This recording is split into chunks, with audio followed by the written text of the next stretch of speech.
here today we have an interview with Elena. She's a health coach who has a really good idea for creating a course that is self-paced, allows people to progress at their own level. It is super exciting. Giving people the ability to progress at their own pace is actually part of the power. And that's totally the case with this. In this, we're going to learn how to structure a course a little bit different than a lot of other courses are structured. And it's super, super powerful in the way that this can happen. So let's get right into it.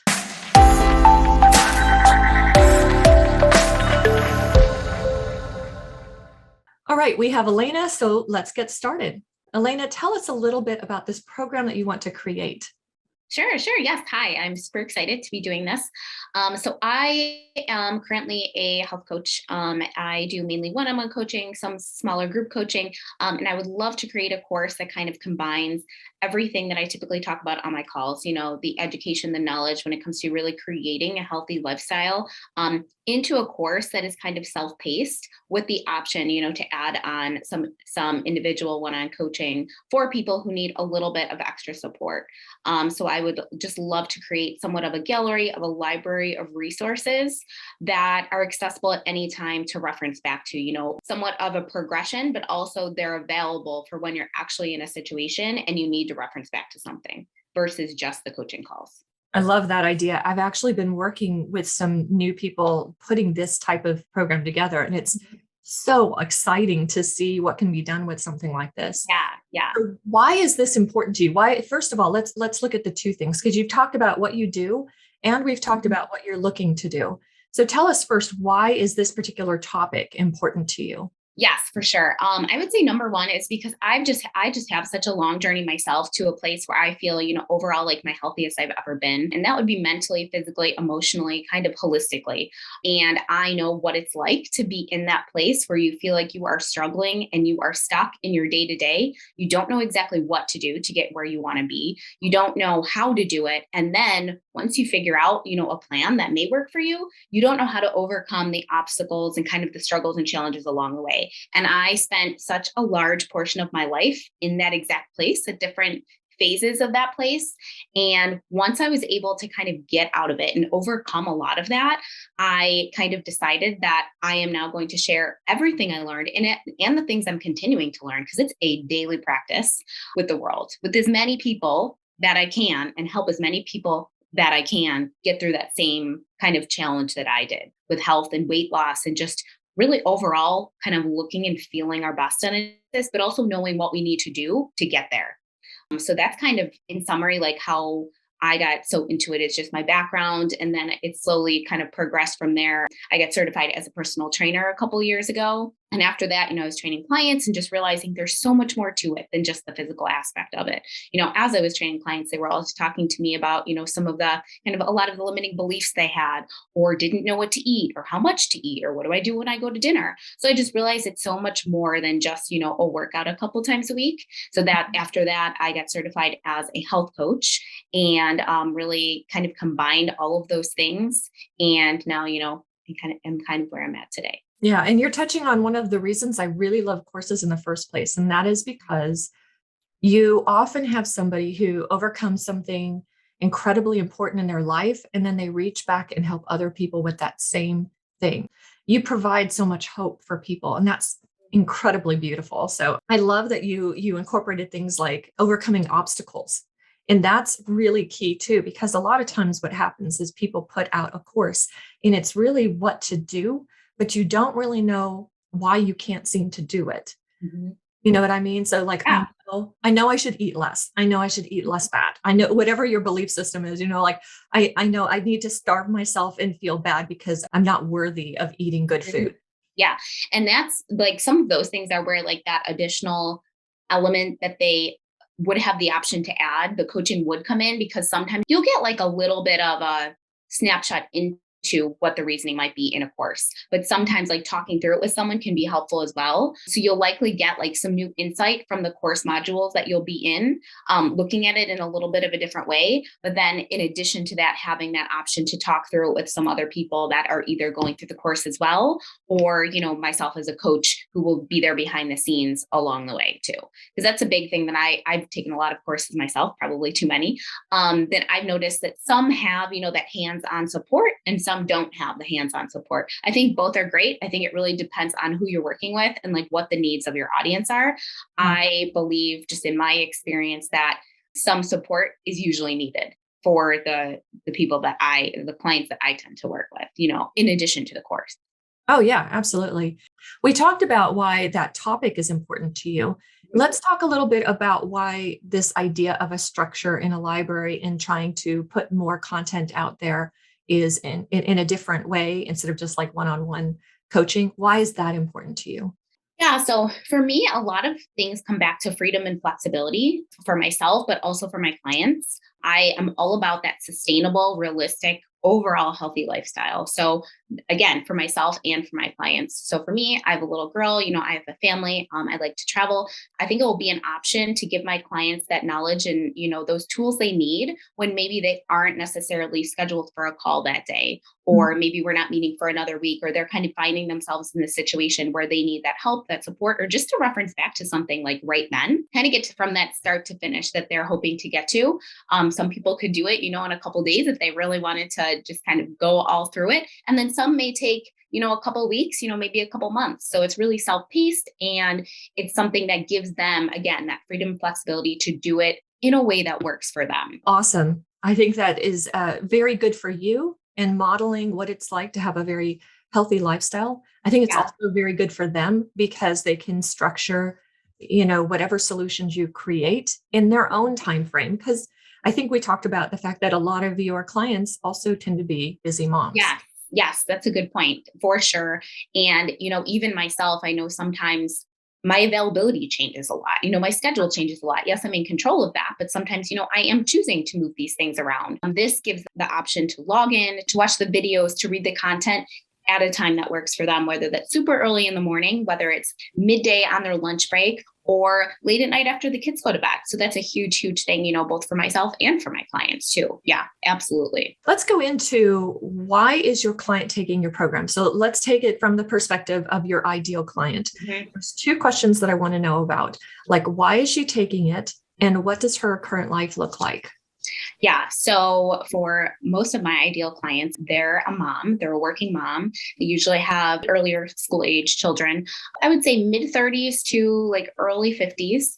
They have done other programs in the past, usually a number of them, same place I was in. And they kind of got to a certain point in life, typically, maybe it's a vacation or maybe it's a challenging period they were going through and kind of fell off the wagon, fell off track.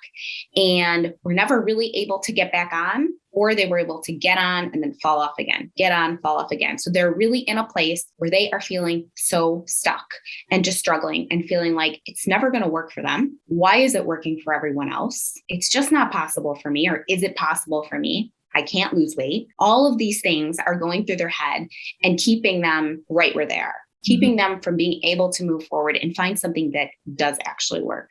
So really that overwhelming frustration, super stuck, and just that struggle, that kind of suffering internally. And they want to get through it so bad, but they don't know how. Wow, I think I've been there.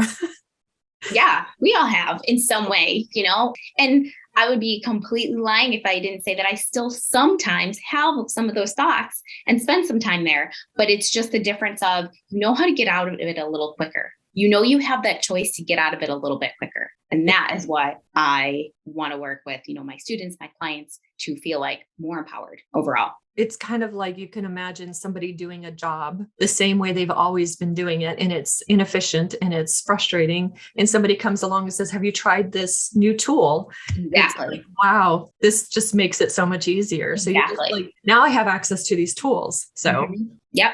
Tools. Yeah. Just so many different things. Sometimes it's just way of thinking, thought.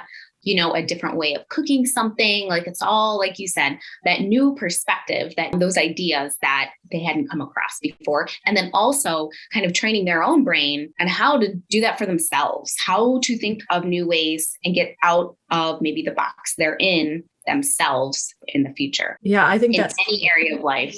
Yeah, I think especially with moms, I don't know how it is for everybody, but when you're moms, you feel like all of a sudden my life isn't about taking care of me. My life is now taking care of two little humans. And while I can, manage my own schedule, now I'm also having to drop everything because somebody got sick today, because somebody, needs something that I didn't have in my schedule. So that's it. Yeah. That lack of feeling like I had a lot of power before my kids were around, before my kids came, and now I've lost a lot of that power and control. Yes. And that's something I went through when I had my daughter. Like I had a very hard time that those first couple of years really were extremely difficult because I struggled with a mindset thing for me. Like I was still doing the things. I was still taking a lot of the same actions I was like going to the gym and cooking healthy, but I felt that internal struggle, like I should be doing something else.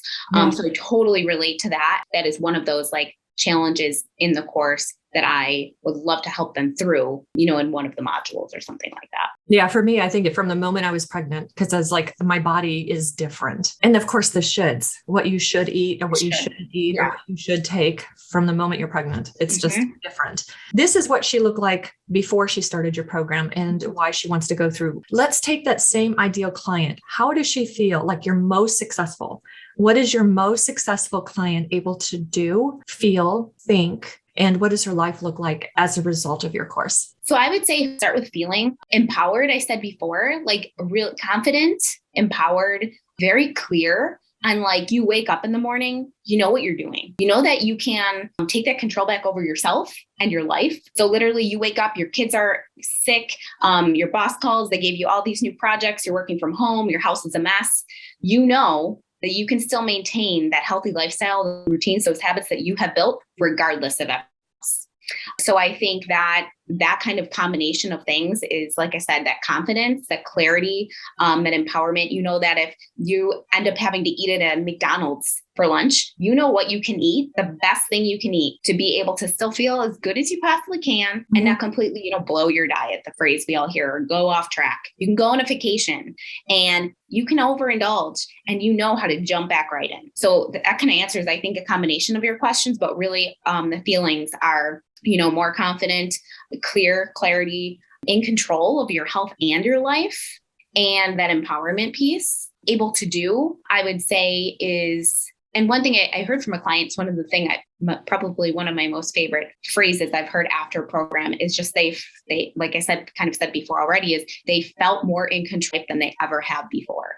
Like there were situations that they had found themselves in that were super, super, or actually it was one like day a year that they had, that was a tragic event had happened in their past. And they always kind of went off the rails on that day.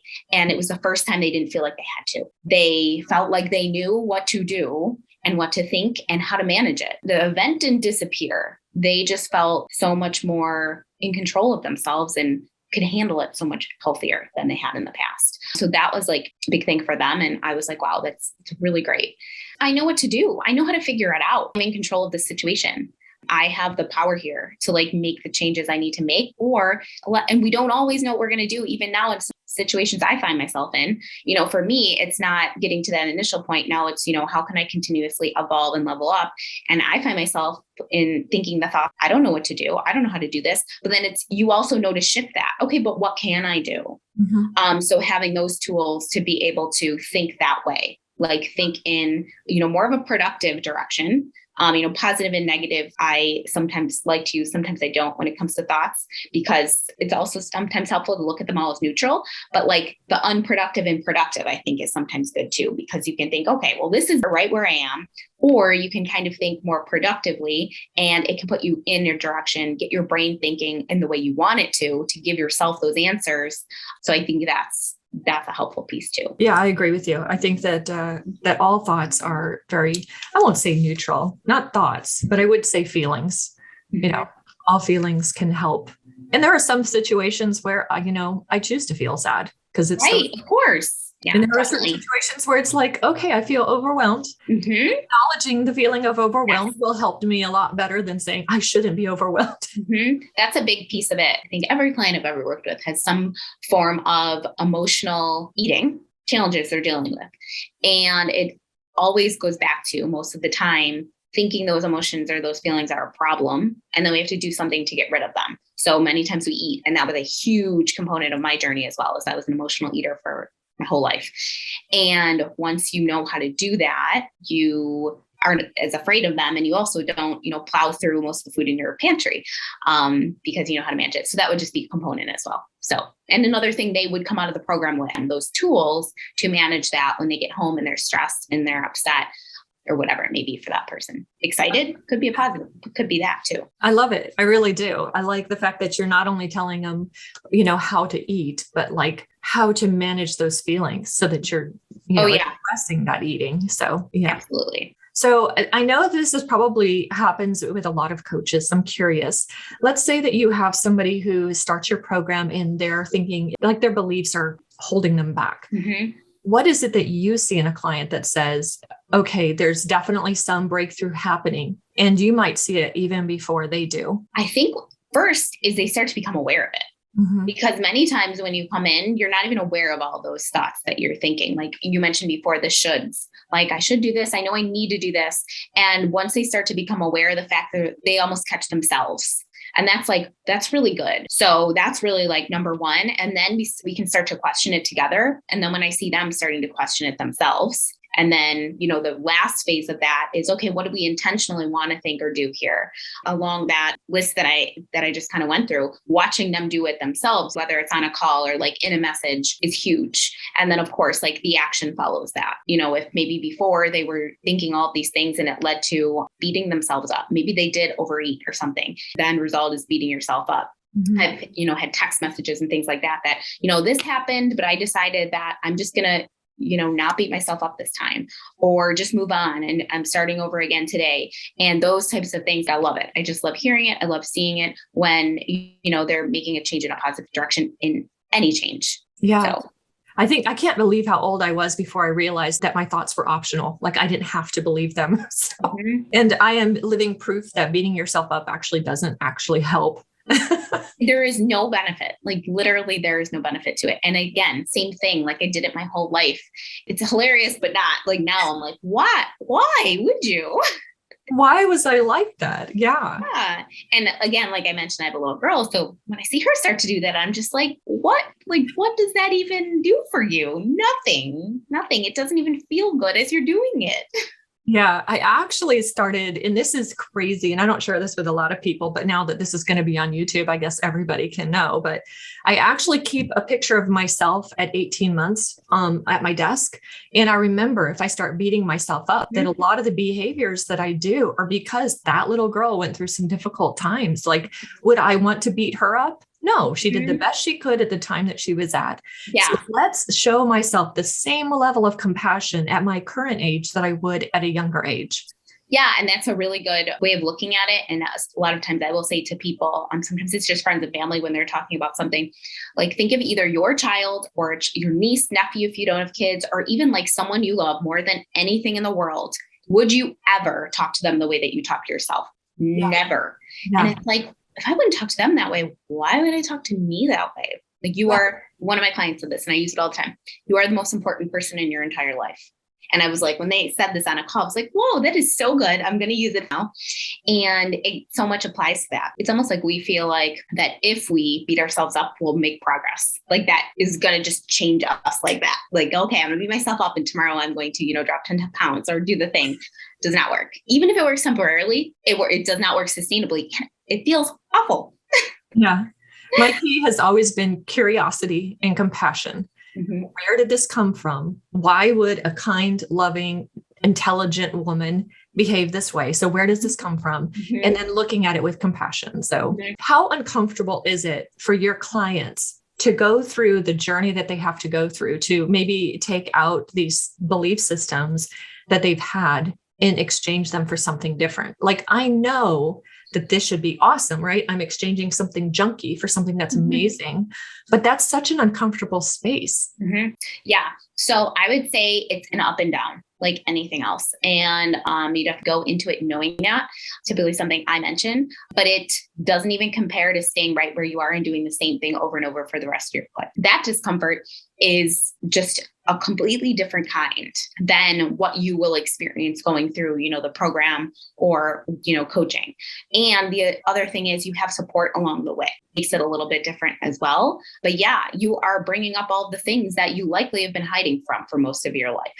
Or maybe, a little while. I don't know. It depends on the person. So it can be a little bit, I hate to say it, but kind of painful. Like sometimes you're like, oh my gosh, I never dealt with this. Or, oh my gosh, this is driving so many actions. I just didn't realize it. That's not a thought that's like spinning in your mind, like you're not worth it, or, feel powerless, like whatever it is, different things that come up. It can be a little bit painful, but processing through that is how you get to where you want to be, to how you get to, your goals and your dreams and just the life you actually want. The other thing is like those challenging times are not going to stop. They're always going to come. We're always going to have, like you said before, sometimes you choose to feel sad.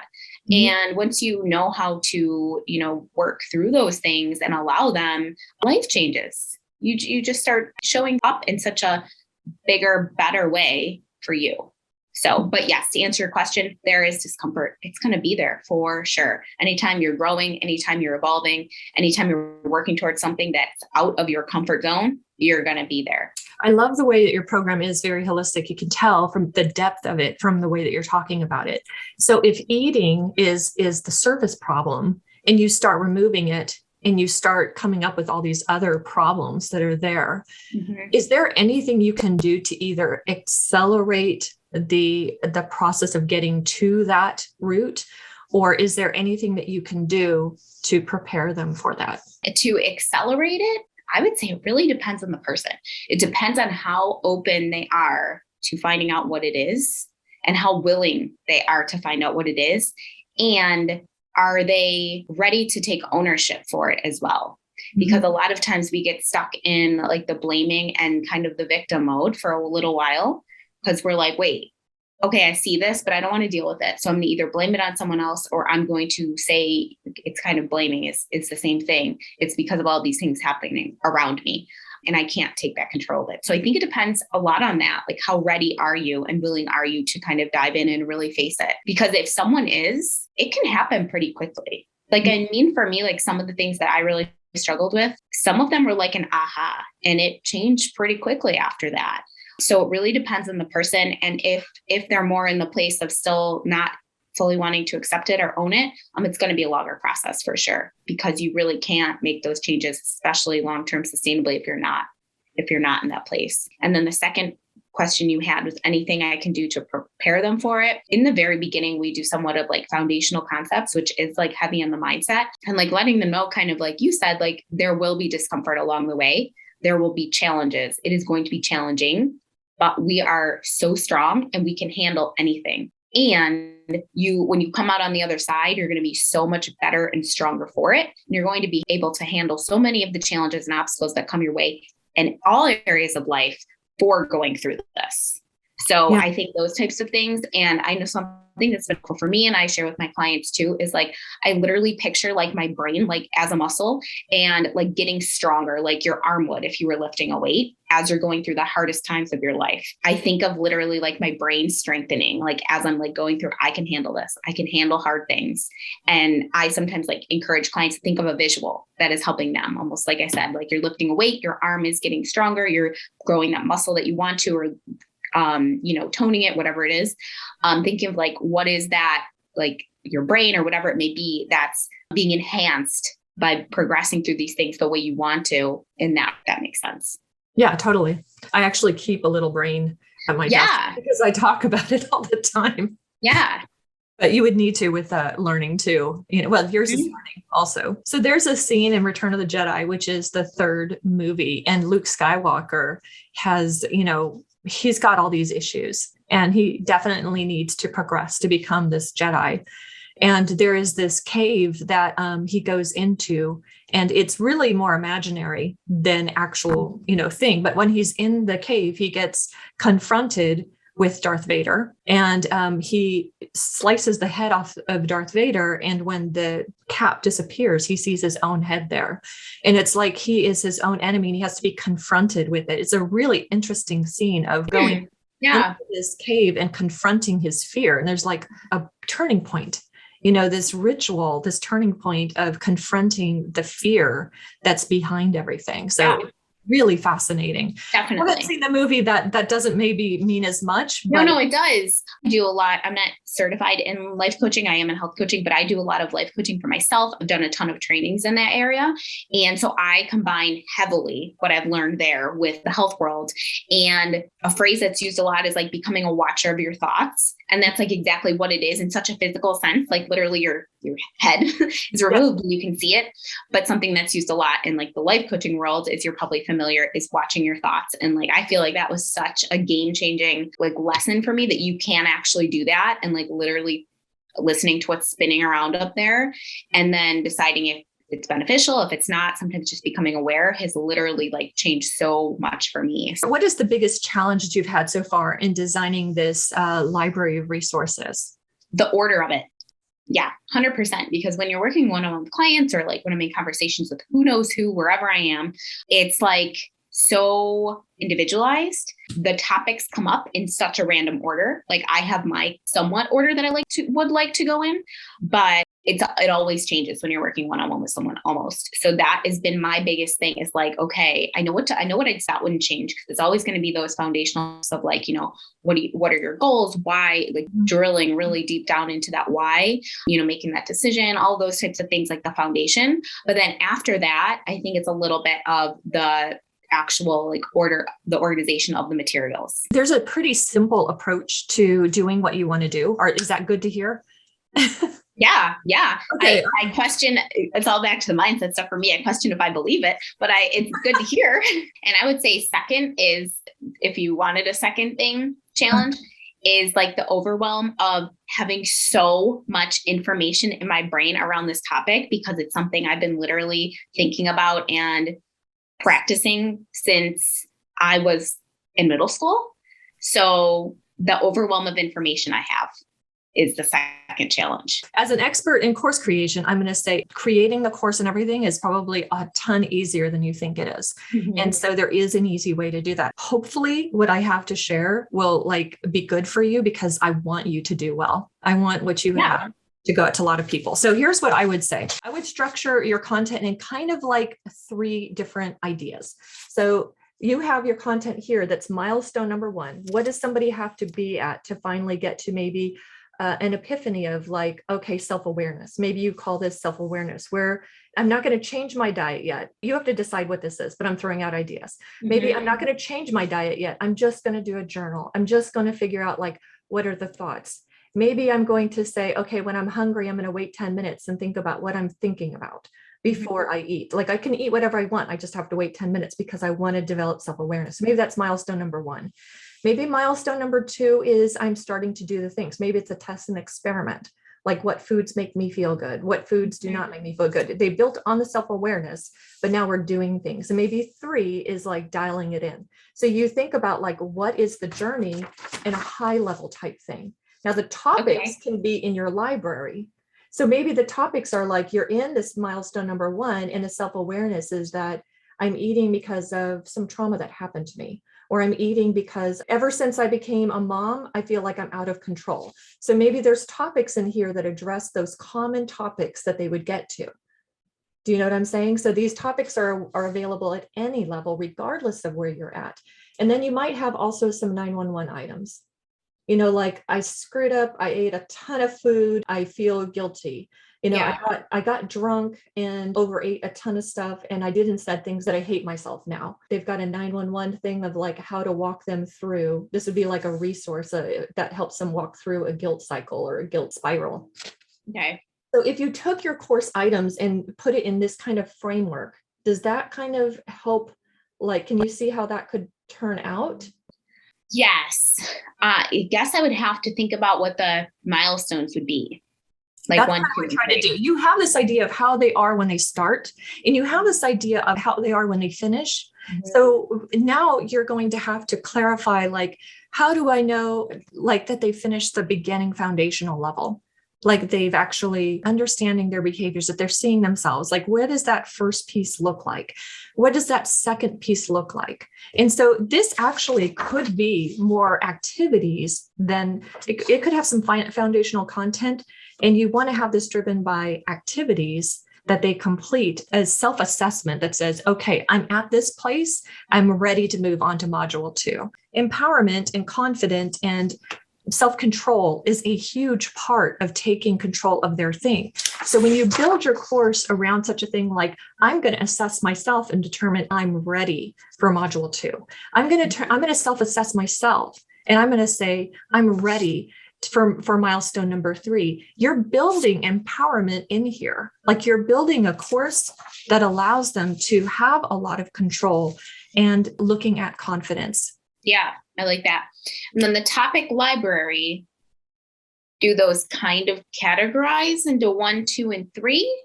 I would keep the topic library just open for all levels. What are some examples of some topics that you constantly talk about? Like they come up with a lot of your clients.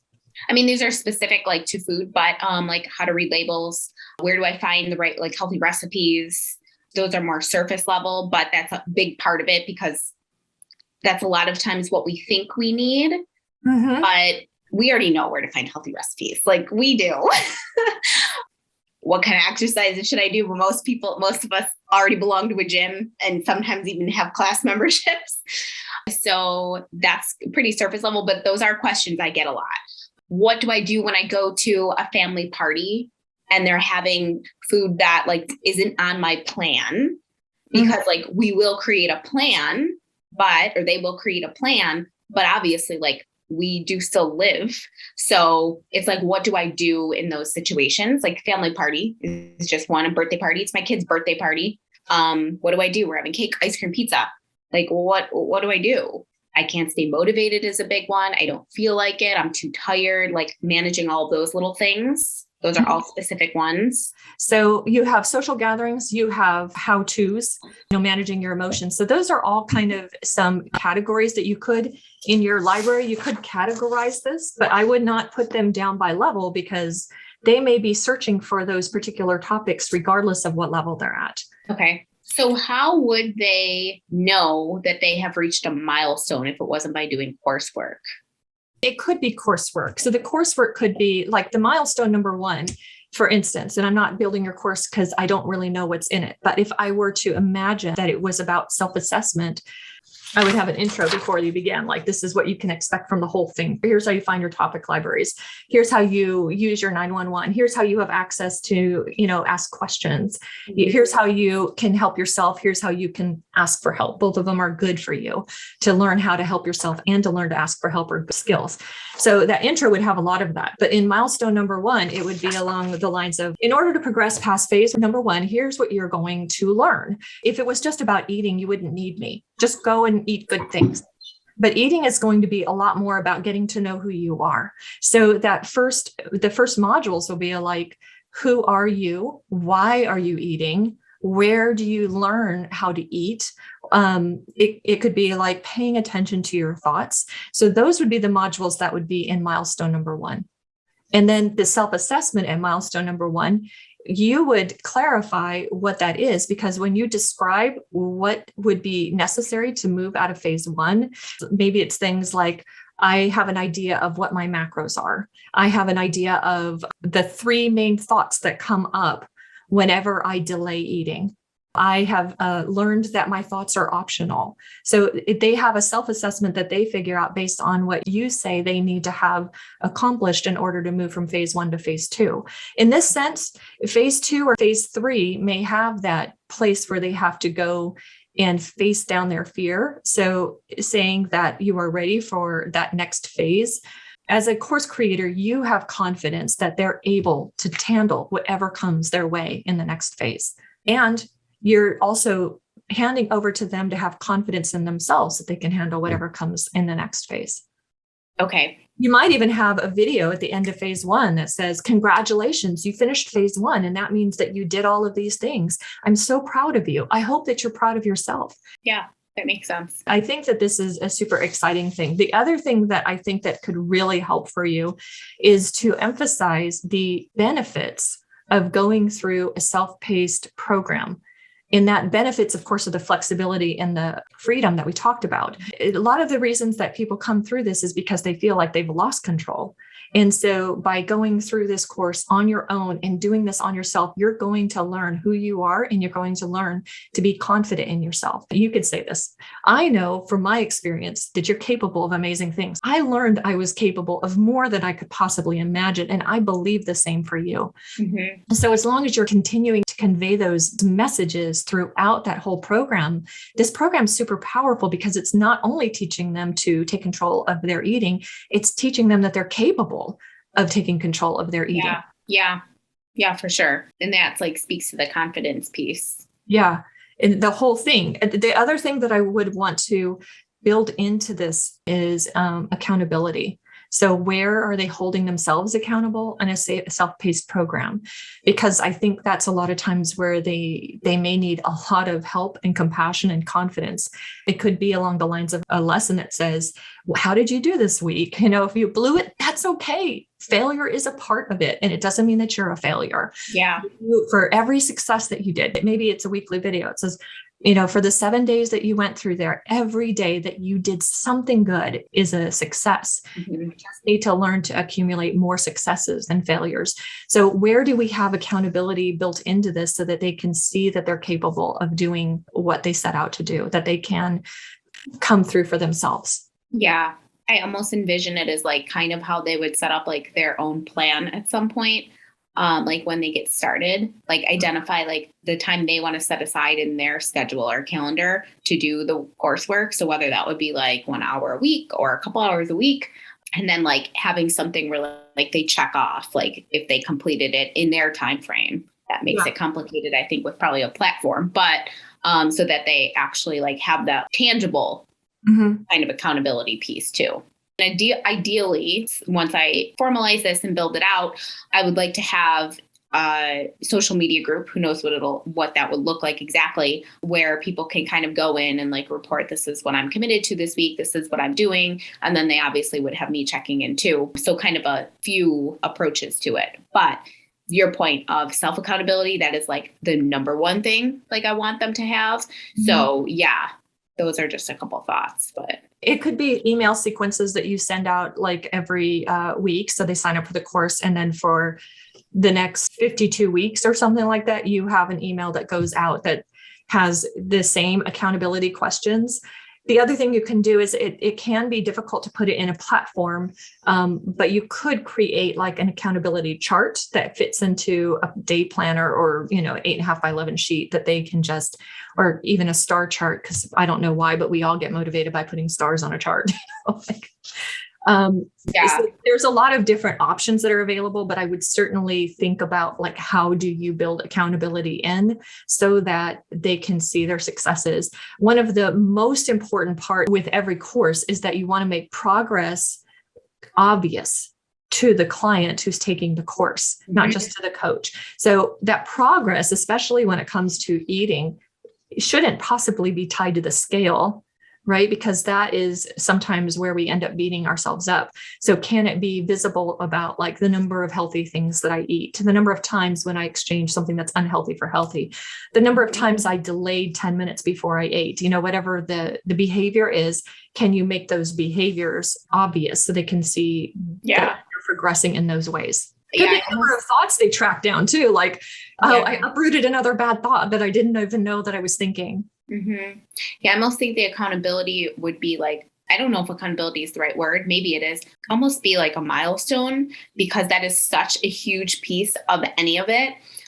So where you are like actually creating your plan and carrying through with it no matter what. So like 95% of it, no matter what, because there are going to be things that come up that, are somewhat outside of our control, but the majority of it we can still carry through with. So I think that would almost be like something they'd have to practice for a certain period of time to move on, because it doesn't matter what you do. Literally, you could say, I'm going to eat pizza every single day. You're not going to want to eat pizza every day. Your brain's going to try to pull you in a different direction. So once you can work through that and you can actually follow through with your own plan and execute on it, you have already made more progress than you probably ever made in your life. So that, I almost think it would need to be a milestone.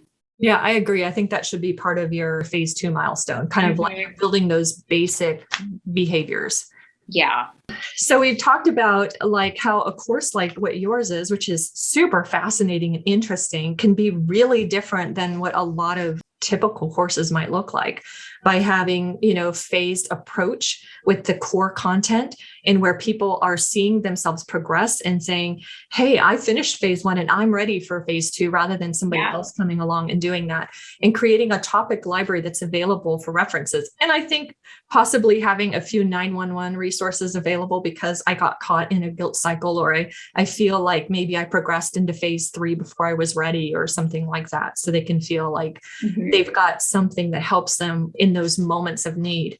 We also talked about how your course can change in tone to help build the same behaviors, like that tone of self-confidence and that tone of power, and building that kind of into the course as they're moving along. So I feel like the worst thing you could possibly do is use something like dripped content where, oh, you don't have access to it yet because I don't think you're ready. Instead, they're making their choices about what their readiness level is. I think that's really powerful. Yeah, for sure.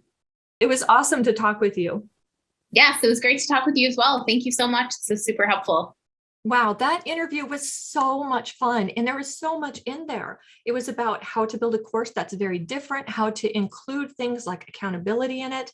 This is such a great idea. If you are interested in learning more about Elena's program, be sure to look at her links in the comments. If you're interested in learning more about what I do, my links are there as well. Be sure to like and subscribe.